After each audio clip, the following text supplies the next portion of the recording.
Goedenavond. Welkom bij de allereerste aflevering in het nieuwe seizoen van College Tour. Onze gast vanavond die is wereldberoemd. Ze behoort tot een van de 10 meest invloedrijke vrouwen ter wereld. En als jong meisje begon ze in de jaren 60 met het onderzoek naar chimpansees in het wild in Gombe Park in Tanzania. En ze deed baanbrekende ontdekkingen. Nu is ze 81 jaar oud. Ze reist 300 dagen per jaar. En haar werk is nog steeds zeer invloedrijk. Ze is onvermoeibaar en ze strijdt voor het behoud van chimpansees in de vrije natuur.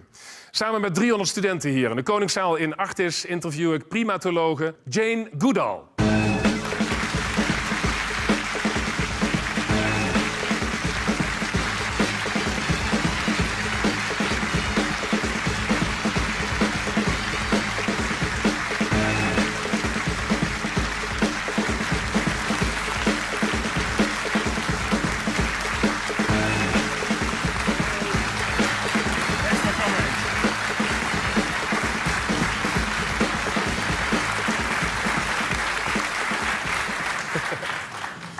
We are packed here. We have way more people in the hall than the fire people allow us, but it's so busy. Everybody wanted to talk to you. Well, let's hope the fire people don't come. Yeah, they're watching already, I think.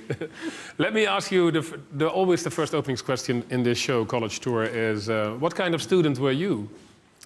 Well, I never went to college, so I was a peculiar student. I got permission to do a PhD at Cambridge, the 8th in their history, without a previous degree.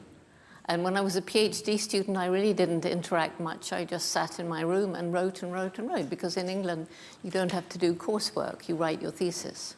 Did you miss it in your work when you started out? No. So you're telling these students it's absolutely unnecessary to go to university? No, I'm not telling them anything of the sort, because now it's different. Why? Because when I began studying chimpanzees, nobody was studying chimpanzees. There was nothing to learn. You were born in 1934. Mm-hmm. Your dad was in the war. Mm-hmm. And your parents divorced, right, after the war? Yeah. Now, your mom, is she enthusiastic about your work in Africa? She was enthusiastic about her 2 daughters doing what they wanted to do. And she encouraged us at a time when everybody, at school, what was they the laughed lesson? at me. They laughed at me. Why? Because going out into Africa and living with animals and studying them and writing books, people don't do that. You're crazy. But she didn't say that. What she said to me, I would say to every single student here, if you really want to do something, you have to work really hard, take advantage of opportunities, and never give up. How important was your mother in this career? Super important. What is the single most important lesson that she gave you? Courage of my convictions, courage to believe in myself, but always questioning myself first. Yeah. Oh, you think you're right. Then when you started this work, you were, as you are still today, you were looking very good. You were good at what you did, and you looked very good. And the National Geographic, the famous nature magazine, put you on the cover of the magazine.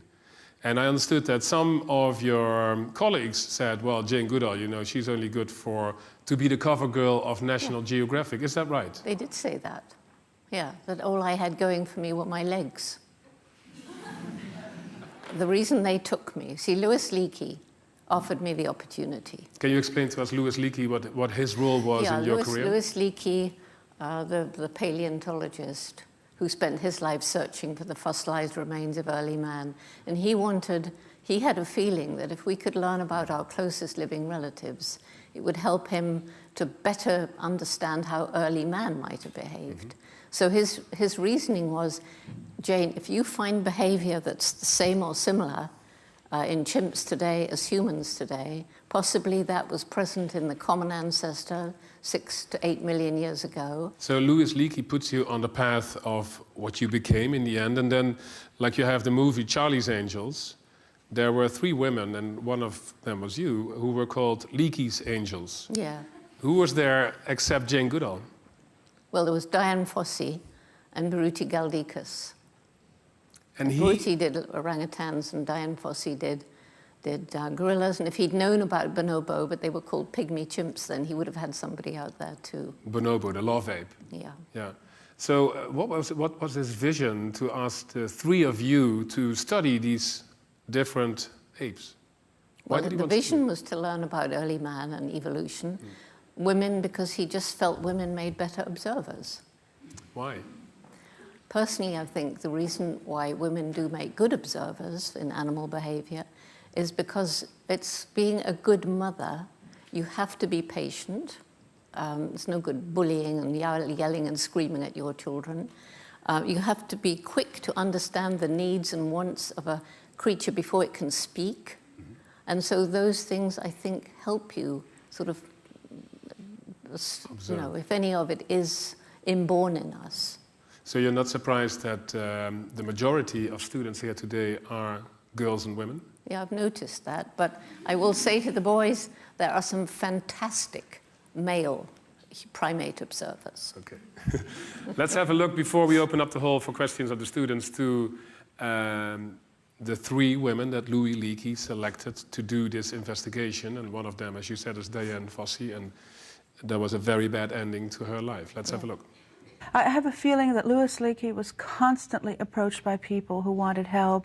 I asked him to help me with my orangutan study, and he had been looking for somebody to study orangutans. So in a funny kind of way, I walked into his life. He was expecting me. Another of Dr. Leakey's protégés, Jane Goodall, was working at the same time with chimpanzees in Tanzania. In 1967, Diane set up base in the Congo, but within months, civil war forced her to relocate to Rwanda.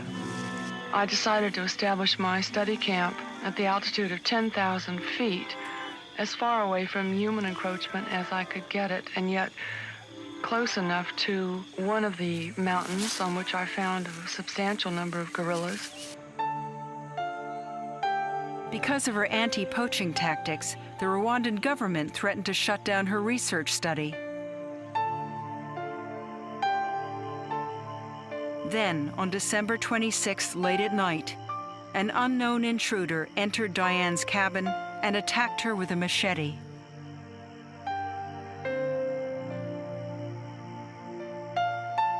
Her body was found the next morning. Diane was buried at her Karasoke camp. A gravestone marks the spot. Did you have a lot of contact with her? Yeah? Yeah. And I begged her to have a different attitude to the people around her. You know, because she said, well, I can't let any of the Africans, she called them wogs, I'm afraid. I can't let them near the gorillas because then the gorillas, if they get used to them, will be more susceptible to poachers. And I said to her, but Diane, you're always telling me your gorillas are as intelligent as my chimps. We have field staff from the surrounding villages following them, learning about them, talking about them. Nobody would poach a chimp from the villages around. And I said, if our Africans are following the chimps and we come across a strange fisherman, the chimps hide. So your gorillas would know the difference too. And if your guys, instead of just tracking them and never seeing them, got to understand them and see how wonderful they are, they would spread that. Because they weren't really making much money out of poaching gorillas. So her distrust of the local people led eventually to what happened to her? I think so, yeah. It was really tragic. I really tried. But questions here. Please, if you have a question, stand up and the microphone will come to you. While you were observing chimpanzees in Gombe, you started to give names to these animals. What were your arguments to do this, considering the field of biology this was, and probably still is, projecting an anthropomorphic view towards your research? Well, first of all, remember, I'd never been to college. I had no idea that people didn't give animals names. I had animals all my life. They all had names. I'll bet you everybody in here who's had an animal has given it a name.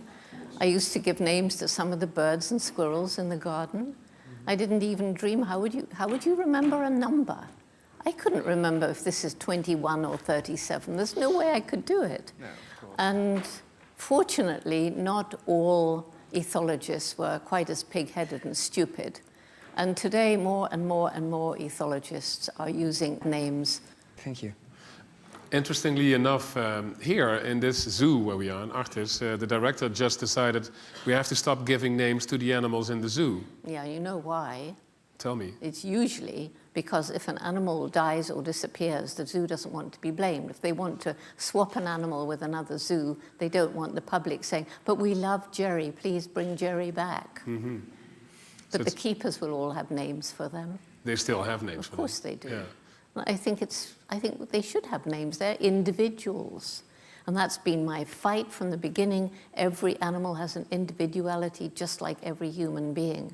And without a name, the individuality kind of fizzles away. Right. So you're saying to the director of Artis, give them names. Yes, I've said that to all of them. Let's have a look. This is the director of Artis. We talked to him briefly. We zijn heel erg bang dat als je dieren allemaal een naam geeft, dat het gaat overheersen. Hè? Het toekennen van menselijke eigenschappen, menselijke beweegredenen, is natuurlijk niet goed voor dieren, want het zijn dieren. En het worden heel snel huisdieren of troeteldieren. We maken het helemaal als mensen, terwijl we die dieren niet in hun respect laten, als het ware. I wish he was here. I could talk to him. Is he here? Does anybody know? Is the director Heik Balian here? No, he's not here. No, it wouldn't be. But what would you say to him if he were here? Well, I would just have a discussion about the fact that each animal has a very distinct personality. And I can't think of another way than a name to encapsulate that personality. I just heard that he will be here after the show to greet you, so now we know what you are going to say to him. We'll have a heated discussion about names. Perfect. And the names will come back in Artis, I'm sure. No, they won't. No? I'm a woman. So? So he wouldn't give in, I'm sure. That sounds to me like an old-fashioned statement. Like, I know, but it's true. Still? I think so. You're convinced that if a woman says something to a man that the man disagrees automatically? Not always, but in something like this. Would be so in England anyway. Maybe not in Holland. I'm wondering here, because we have so many women students in the hall. Raise your hand if you totally agree with Jane that it's difficult for a woman to make her point and men don't listen, yeah? Okay, then. Well, I would say in some points, in certain points, you definitely have the feeling and get the feeling that males would agree more with another male than with you if you have the same point. Have you got any good tricks to convince us as a sex? Oh, I've got all kinds of tricks up my sleeves.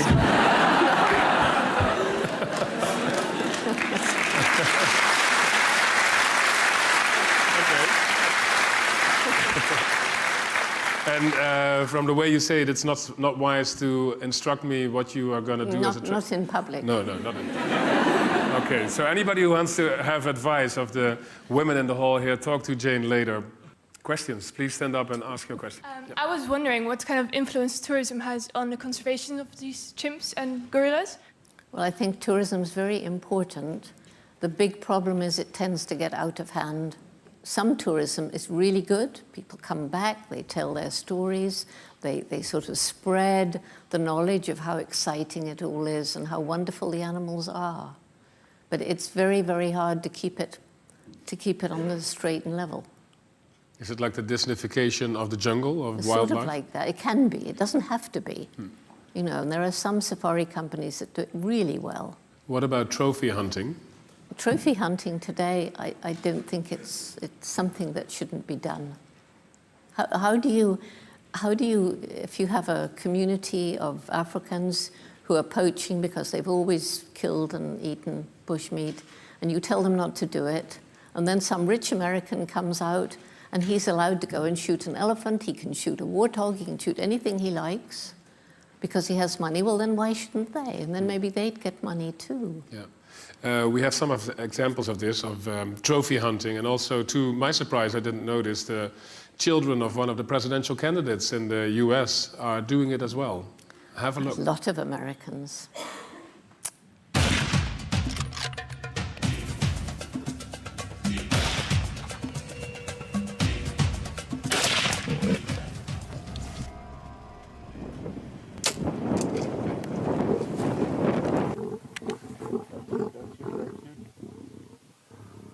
Folks, after we heard that death moan, we knew it was over with.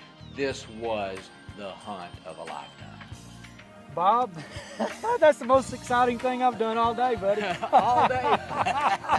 There's been widespread condemnations we've been reporting this morning of an American dentist who shot and killed a lion in Zimbabwe. It's made most of the front pages of the newspapers here today. Yes, it appears that Walter Palmer paid £35,000 to go on the hunt. The animal, known as Cecil, was shot with a bow and arrow. Other details emerging as well include claims that the lion took 40 hours to die.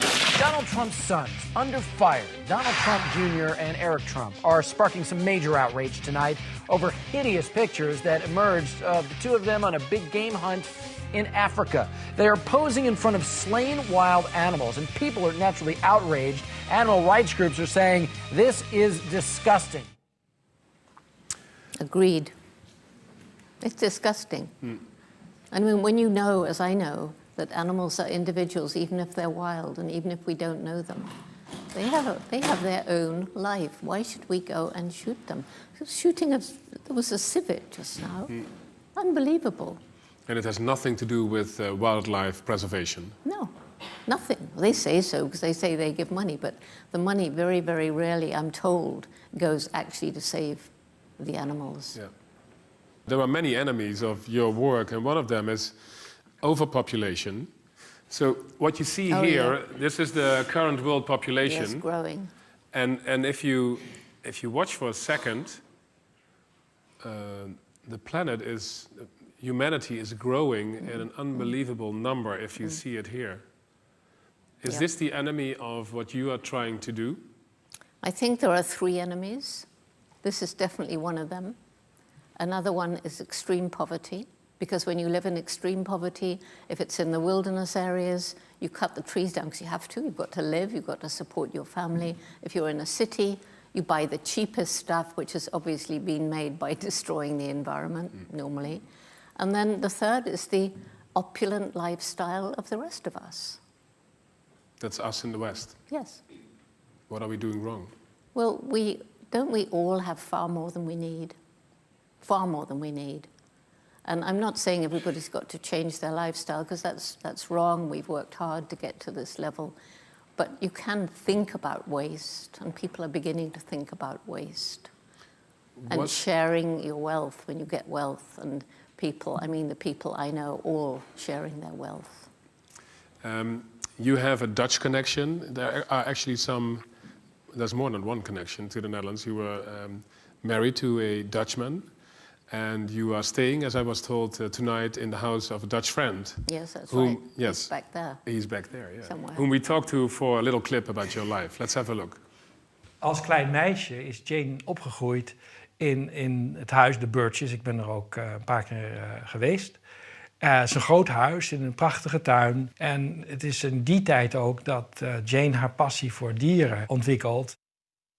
Als Jane 's morgens zoek is, dan blijkt ze later in het kippenhok gezeten te hebben. Om te gaan ervaren, waar komen die eieren nou vandaan? Nou, dat is een prachtig voorbeeld van haar nieuwsgierigheid. Ik denk dat de rol van Jane's moeder Van essentieel geweest is in de hele vorming van Jane. Zij is de vrouw die haar het vertrouwen gegeven heeft om op pad te gaan, om die reis naar Afrika te maken, wat echt niet makkelijk is in de 60er jaren, om je prachtige, slimme dochter zomaar naar Afrika te laten gaan. Jane is dus in Afrika en dan komt daar die filmer Hugo van Lawick en er ontstaat een romance.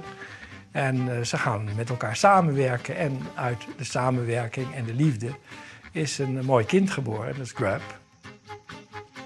What I do remember is the noise of the chimps displaying outside, and some of the big male chimps jumping up onto the cage and displaying and shaking the cage, and those are terrifying moments, definitely.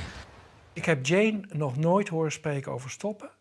Jane heb ik wel horen spreken vele malen om het iets rustiger aan te doen, dus het tempo wat te verlagen. Maar elke keer weer, als ik haar weer ontmoette, zei ze, ja, het is toch niet echt gelukt. Is he right? I mean, it's the most asked question to you. Where do you get the energy from and when are you going to retire? Well, I'll probably have to retire at some point unless I drop down dead, because nobody can go on forever. I hope to go on writing as long as I can and teaching in a sort of way. And slowing down, well, again, I'll have to at some point. Because you hate traveling, right? I don't like traveling, no. But your life is in a plane. 300 days a year, I'm on the road. Any questions here? Thanks. I'm currently observing the behavior of bonobos in zoos, and I'm trying to find ideas to make their life in captivity as comfortable as possible, because, of course, I don't agree with them living in captivity, but I was wondering if you maybe have any ideas for me to make that happen. Before you answer the question, is it okay if we show the audience at home the bonobos? Because there was a Dutch primatologist whom you know well, Frans de Waal, who did extensive studies into the bonobos. So you will get an answer. First, let's have a look at Frans de Waal, who was a guest on this show as well, by the way. I know. Regardless of the state of excitement, there's never any tension. As soon as conflict arises, they mutually calm one another. And some will even provoke their menfolk, just so they can get a bit of comfort.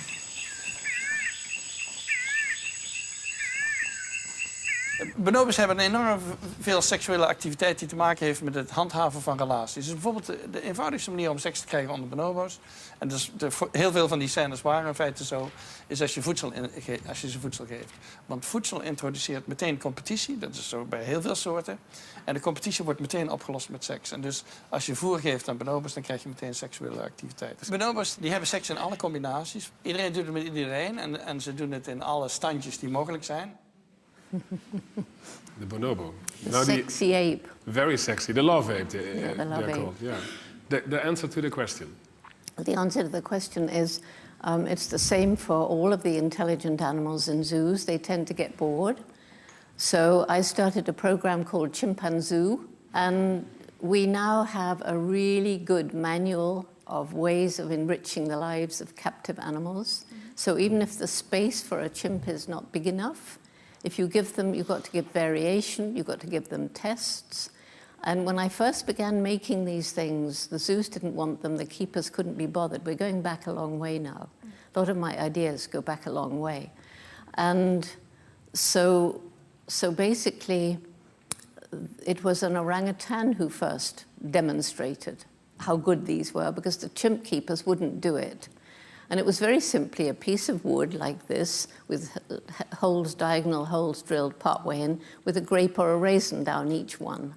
And the orangutan would leave all the food that had been put out on the ground in order to come and poke, which is how chimpanzees get palm nuts out. So we can give you a copy of that manual. It's the chimpanzee manual. Yeah, that will be very useful. Yeah, thanks. We were talking to Frans de Waal. We showed him already. And we interviewed him briefly about your career. Let's have a look.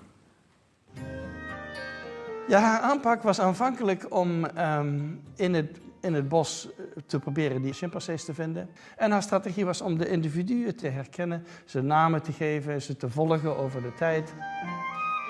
In die tijd waren er zoveel taboes. Hè. Dieren hadden geen intenties, dieren hadden geen persoonlijkheid. En zij gooiden dat eigenlijk allemaal overboord en besprak de chimpansees alsof het collega's waren. Zo van, en die deed dit en toen deed die dat. En ze hadden persoonlijkheden en ze hadden voorkeuren. En sommigen waren slimmer en anderen waren dommer enzovoort. En dat werd haar wel heel kwalijk genomen. Maar dat was toch ook bevrijdend. Ik denk dat de eerste doorbraak was de ontdekking dat chimpansees werktuigen gebruiken om mieren en termieten te vangen. De andere was dat chimpansees veel gevaarlijker en agressiever waren dan we hadden gedacht. En dat ze ook elkaar soms aanvallen. Dat heeft heel lange tijd genomen voordat we wisten precies hoe dat werkte. En er was heel veel twijfel over, dat is eigenlijk nog controversieel in sommige kringen. Maar de chimpansees die maakten elkaar soms dood. En dat wordt vaak vergeleken met oorlog. Sommige mensen leggen dat uit. Dat betekent dat de mens altijd oorlog zal voeren, want het zit in onze genen. We zijn instinctmatig oorlogzuchtig, om het zo maar te zeggen. En dat vind ik een overdreven conclusie. Sometimes it's said in evolution, the chimpanzee went to the left, the war ape, and we followed the chimpanzee. And unfortunately, we didn't go to the right, where the love ape is, the bonobo, because the world would have been a totally different place. The overpopulation would have been worse. Okay, I didn't think of that. So you're saying it's a good thing that we went to the... Seriously? No, I don't think we followed. I mean, the way it seems to be is that we had a common ancestor. We didn't follow, but from that common ancestor, we already had those characteristics. And so we just took them with us and developed them in our own way. And of course, our warfare now has become so different. It's all about money. With chimps is territory. Next one here. Hi, I'm studying animal welfare and behavior, and I come from Vietnam. But it's really difficult to improve animal welfare in my countries, because when I talk about it, people often say that why we have to care about animal welfare when we even don't have enough human welfare, or we suffer from hunger. So how do you answer? Well, I mean, they're probably right, aren't they? Yeah. And I can only answer you from my experience in Africa, which is because I knew the people were right. We then worked with the people. And so working with the people and improving their lives, then they were more prepared to help us with the animals. And that's how it's worked. So you have to do both at the same time? Yeah. Yes, I think so. That's the solution? But I mean, you can't do both at the same time. But if you know, it's a question of collaboration, teaming up with people, trying to get a group together to say, well, you know, if you can do that for these people, maybe those people will help us do this for these animals. Okay. But the situation with rhino horn is kind of ridiculous. It's even being used for hangovers, I'm told. Is that true? Some way. Yeah. Yeah. What is exactly, for those who don't know, the situation with the rhinos? What is happening to them? Oh, they're going faster than elephants. Way faster. Almost extinct already? Yes, some of them, some of the species. And it's used for ridiculous treatments, medical treatments? And it's the same, yes. It's not real. It's a bit of hair, it's nail, it's fingernail. And, you know, it's supposed to be able to cure all kinds of diseases, they think. And it doesn't. Hi, I like to be a conservationist, and I'm sure I'm not the only one, but what would you say are the most important steps to take in order to become a conservationist? Well, there's so many different kinds of conservationists. You know, you could want to be forest, or you could want to be a certain animal, or whatever. So, first of all... well, for me, it would be to conserve elephants. To conserve elephants? Yes. You couldn't have chosen a more difficult one right now. Yes, I know, and so you've got to learn exactly what's involved. To conserve elephants, you're not going to just have a lovely time out in the field with the elephants. You're going to have to learn about China. Yes. You're going to have to learn about the whole trade thing. You're going to have to learn about about the corruption and everything. So to be an elephant conservationist, that's really tough. So you'd say I maybe would choose another animal too. I think it would probably be good to just not be too focused on elephants. Doesn't mean you can't think about them and try to help them and stuff.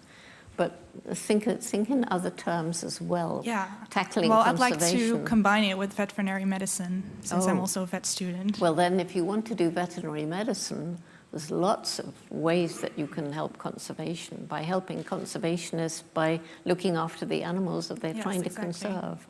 But it's probably not going to be elephants. We'll see about that. That's the spirit. Exactly. Yes. I was going to say... Never give in. Yeah, I was going to say, because something being difficult, that didn't stop you from doing what you did in the 60s. And I'm actually a bit surprised by your advice, because No, I told her it will be difficult. It's going to be difficult, and she needs to think about all those different aspects. Yes. And if you still want to do it, that's what I say, good for you. Don't give in, but think it through first. That's all. Not give up. We talked to one of the former prime ministers in the Netherlands who was inspired by your work as well and who had a message for you. Let's have a look.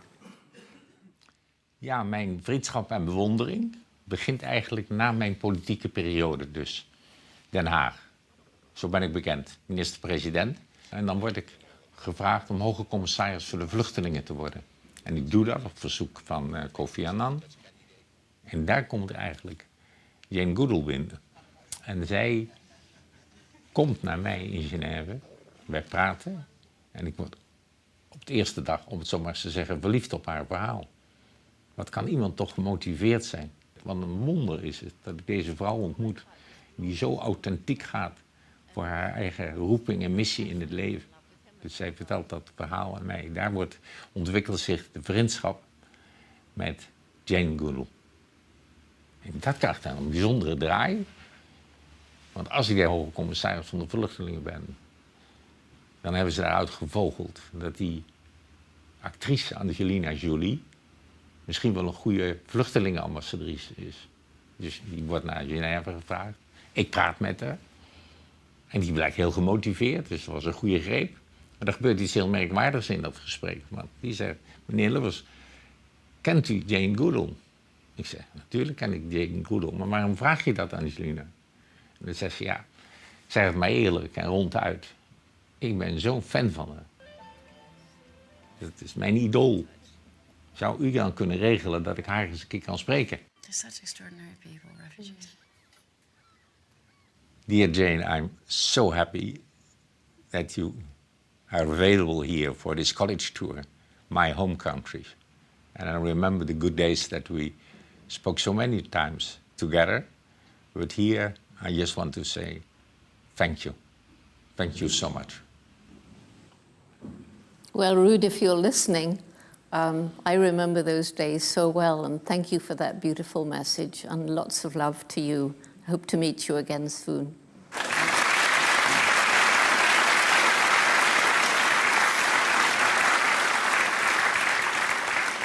I'm Michael and I'm a vet student, and I was wondering what's your opinion on the exhibition of animal behavior as for primates in zoos, because I want to work in a zoo and I want to know how I can interfere or improve animal welfare and exhibition of animal behavior. Well, I think again it's going back to what I said about enrichment, trying to find the ways that will amuse them, entertain them, which will actually demonstrate to people how intelligent they are, how smart they are, how canny they are, and it will enable them to use their inborn skills. So it works to help them. It also works to help the people. And as zookeepers are getting more, educated and very different to the keepers I knew when I was young, who didn't care about the animals at all. Are you ambivalent about zoos?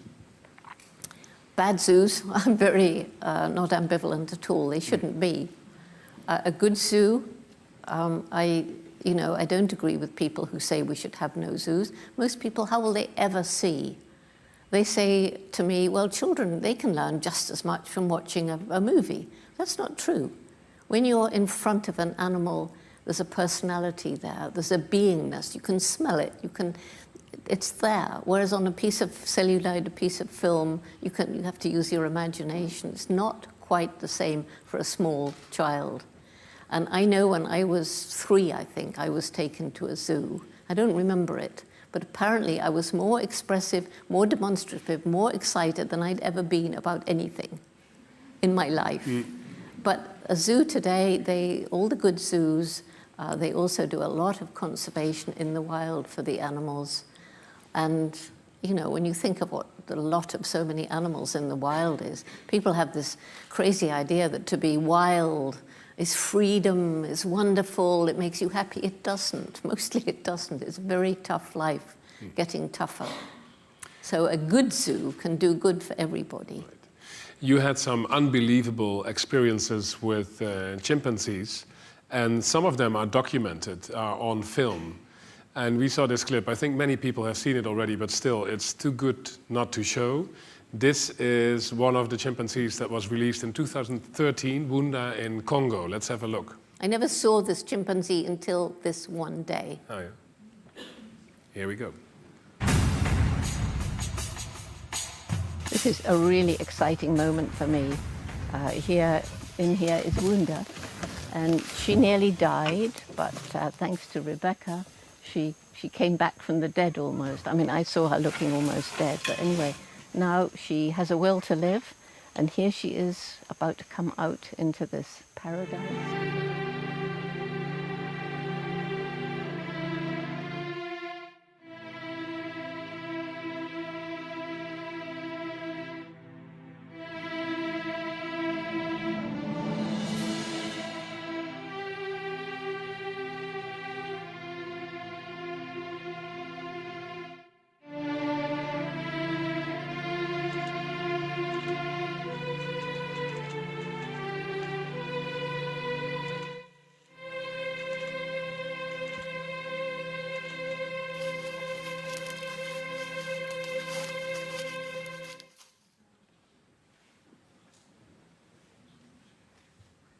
It was amazing. Everyone was crying. The guys were crying. They all said, "How did she know?" Our head guy said, "How did that chimp know that this lady was responsible for everything?" Of course, she didn't, but... Have you experienced this before? No. Not at all. Is there an explanation, or? It's up there somewhere. You believe in God? I believe in a great spiritual power. Yes, I do. I'm asking because there are actually two questions here. I wonder how long you will continue doing what you do. You are extremely energetic. And if you think that, it's possible to save what you like to be saved, the natural environment for chimpanzees and other wildlife. Well, to answer the second one first, I shall do everything in my power to make as much of it happen. We shan't save it all. There's no way. We would be stupid to think we can save everything. But we are restoring as well as saving some of what's left. So we just have to carry on and do that and hope that something happens to the human nature that we change in time. And how long will I go on doing it?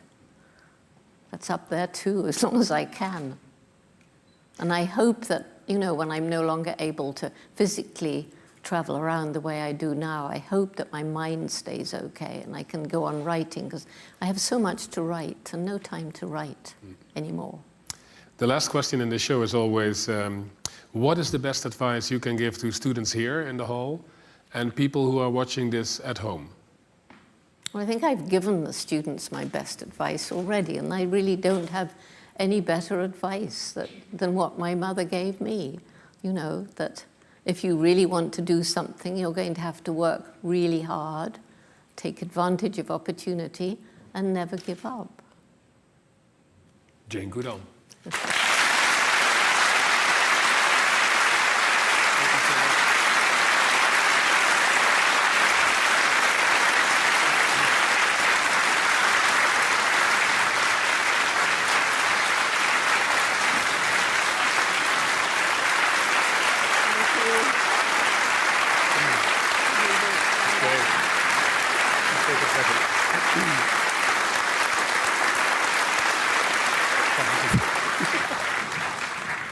We never had a wave in College Tour coming up from behind.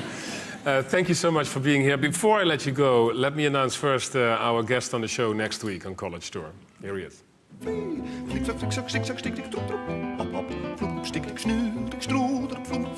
Spetter Pieter Pater, hier in het water. Ga maar vast naar huis.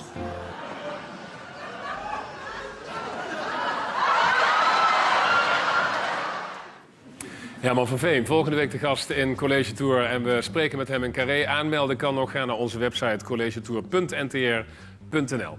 Dit was het. Allereerst bedankt voor jullie fantastische vragen hier in de zaal. Thuis bedankt voor het kijken. En ontzettend bedankt. Thank you so much. Thanks a million for coming, especially for College Tour to Amsterdam. Jane Goodall, thank you so much. Thank you.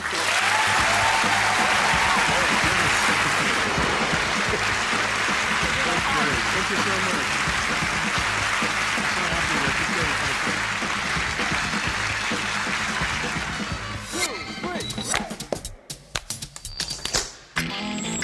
NTR, speciaal voor iedereen.